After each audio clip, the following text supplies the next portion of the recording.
for me, any supernatural story that I tell, or a sci-fi story that I tell, has got to be about human beings. That's really what it's about.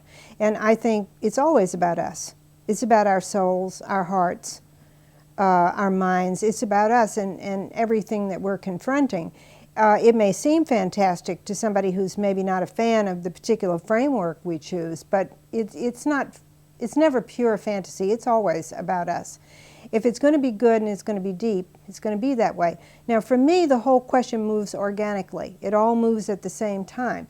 I get into the character, I begin to write, the story unfolds, and the way I determine the limits of my character or the rules of this supernatural universe in which I'm working, it all has to do really with what is most interesting and most challenging.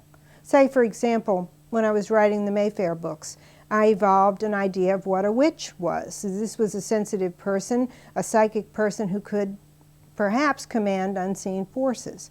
Well, that was a very limited definition of a witch, but it was enough for me. And I didn't want to work with any clear evidence in those novels of God or the devil. I wanted to work with witches just as I've worked with vampires in a sort of agnostic universe where you don't really know if there's God or the devil. So I stayed away from elements that were just obviously magical. But I can see where another author might want to do something completely differently. We find our own coherence and we find our own consistency. And it has to do with what excites us and what interests us. I recently watched the whole series of Battlestar Galactica. And that was the recent one that was on the Sci-Fi Channel. I had seen the other one years ago. But anyway, I watched the new one, and I watched, I think, 4 seasons of it. And I was amazed by what they did, by the choices they made, the rules, the way they played it. And I thought it was very interesting. And of course, what they did, as probably everybody knows who's watched that series, is they went incredibly deep into the characters. They really asked themselves, what are these characters feeling? Are they feeling battle fatigue? Are they feeling claustrophobia from being on this ship?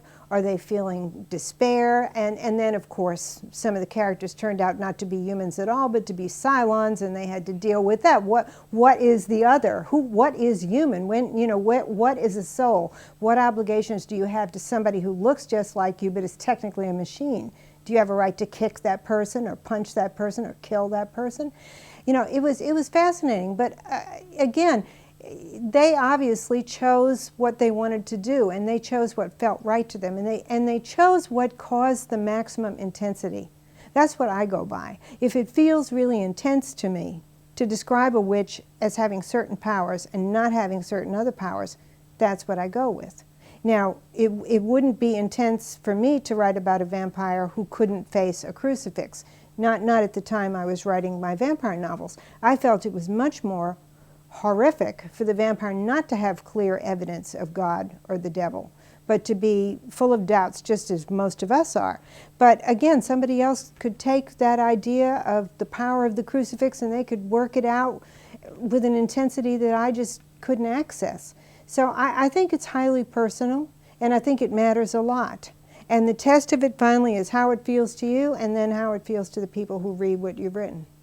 But you can't always be sure about that. I mean, 5 people might read what you've written and tell you it's no good, and 25 people might tell you it's wonderful. So you always have to be very careful about the people to whom you listen about your work, I think.